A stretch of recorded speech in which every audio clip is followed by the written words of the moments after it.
এই বাইক তো আমাদের, আপনি কোথায় পেলেন? লাইসেন্স আছে, কাগজপত্র প্রমাণ আছে কিছু। কি হলো, দেখাও সবকিছু, তারপর নিয়ে যাও বাইক। আরে ভাই ভাই, কি হয়েছে ব্রাদার? হ্যাঁ মিতু, তুমি ওইদিকে যাও। আরে যাও না, যাও।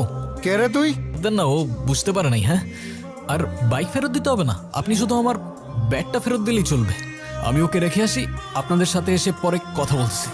হে বেব, নিয়ে গেলে না? মাইলেজ কেমন দেয়? হেডলাইট আর পিক আপ ঠিক আছে তো? আর আমরা সবাই মিলে চালাতে পারবো তো? কৌশিক, হ্যাঁ, তুমি কি আমাকে ভালোবাসো? আমি? হ্যাঁ, কেন বাসো না? না, হ্যাঁ। কি না হ্যাঁ বলতেছো?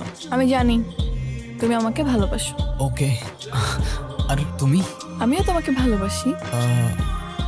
সব কিছু অনেক ফাস্ট এগিয়ে যাচ্ছে না? এগোতে তো হবেই, আমাদের কি সে বয়স আছে নাকি?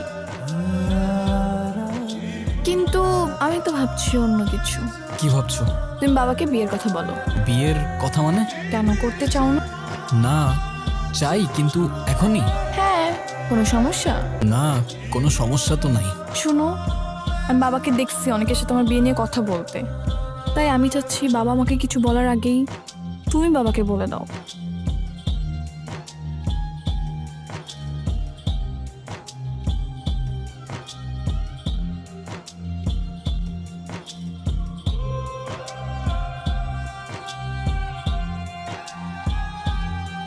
ও কৌশিক, তুমি? তোমাকে পেয়ে খুব ভালো হলো। আমি অনেকক্ষণ যাবো এখানে দাঁড়িয়ে আছি, কোনো রিক্সা পাচ্ছি না, কিচ্ছু পাচ্ছি না। আমাকে বাসায় পৌঁছে দাও তো। যাবো, তারপর স্যার। বলো কেমন যাচ্ছে তোমার দিনকাল। আলহামদুলিল্লাহ ভালো স্যার।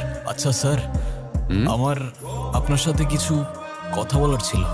হ্যাঁ বলো না, বলো। স্যার, আপনি কিছু মনে করবেন না তো? না না, কি মনে করবো, বলো। আসলে স্যার,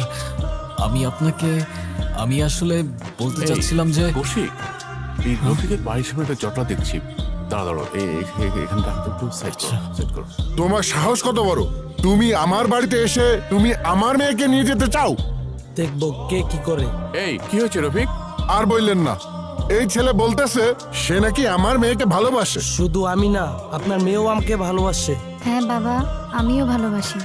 আচ্ছা ঠিক আছে, ভালোবাসো, ঠিক আছে, কিন্তু এইভাবে বেয়াদবের মতন একজন বাবার কাছে তার মেয়ের বিয়ের সম্পর্কে বলাটা তোমার মোটেও ঠিক হয়নি। কি করো তুমি? অনার্স কমপ্লিট করলাম স্যার। অনার্স কমপ্লিট করেছো, চাকরি বাকরি কিছু করো? না স্যার, চাকরি বাকরি কিছু করি না। দরকার হলে আমরা একবেলা খেয়ে থাকবো। বাহ, এক বেলা খেয়ে থাকবে। তোমার কোনো আইডিয়া আছে যে আমরা বাবারা মেয়েদেরকে কত যত্ন করে বড় করি? হ্যাঁ, এক বেলা খেয়ে থাকার জন্য ওর পেছনে 1000 টাকা খরচ হয়েছে। তুমি কি পারবে সেই টাকা খরচ করতে? সমস্যা নেই আঙ্কেল, আমরা একসাথে থাকতে পারবো। প্রথম সবাই এই কথা বলে, তারপর যখন টাকা পয়সা না থাকে তখন ভালোবাসার জাল না দিয়ে পালায়। আমরা আমাদের মেয়েদেরকে কত কষ্ট করে মানুষ করি, তাদেরকে পড়ালেখা শিখিয়ে তাদেরকে মানুষ করে, আর তোমাদের মতো বেকার ছেলেরা এসে আমার মেয়েকে চাইবে আর আমরা দিয়ে দিব? এত সহজ? যাও এখান থেকে। তোমাকে কি করে তাড়াতে হয় সে ব্যবস্থা আমার জানা আছে। যাও এখান থেকে।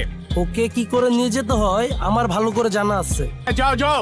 এই, আপনারা সবাই যান, যান, সবাই যান। রফিক, চিন্তা করিস না, ঠিক আছে ভাই। একে নিয়ে বাড়ির ভিতরে যায়। আচ্ছা, আমি ঠিক ব্যাপারটা আছে ভাই। দেখছি। দেখলে তো আজকালকার ছেলেরা কেমন লাইফলেস, চাকরি বাকরি খবর নাই, বিয়ে করতে এসছে। কি বলো? জি স্যার। হ্যাঁ চলো। তোমার মতো ছেলে আজকাল কয়জন? এই যে তুমি ক্রিকেট খেলো, এটা তোমার শখ, এটা তো তোমার প্রফেশন হতে পারে না, তাই না? জি স্যার। যখন একটু ম্যাচিউরড হবে, ভালো চাকরি করবে, তখন বিয়ে শাদী করবে। আজকাল তো ভালো চাকরি ছাড়া মেয়ের বাবারা মেয়ে দিতে চায় না। কি বলো?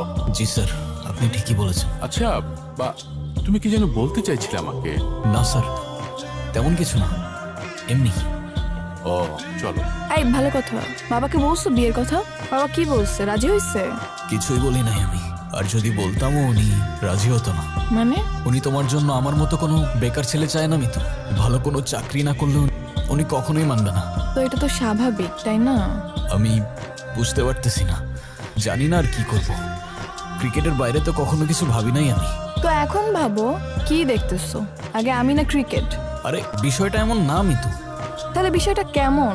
শোনো, এসব বাদ দাও, এসব বাদ দিয়ে না হয় এখন একটা চাকরির জন্য ট্রাই করো। আরে কি চাকরি করব আমি? আর কে দেবে আমার চাকরি? আমি ক্রিকেট ছাড়া কিছু পারি? কিছু তো পারি না আমি করবোটা কি?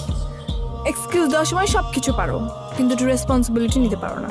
তোমাকে আমার কিছু বলার নেই, থাকো তুমি, আমি গেলাম। আরে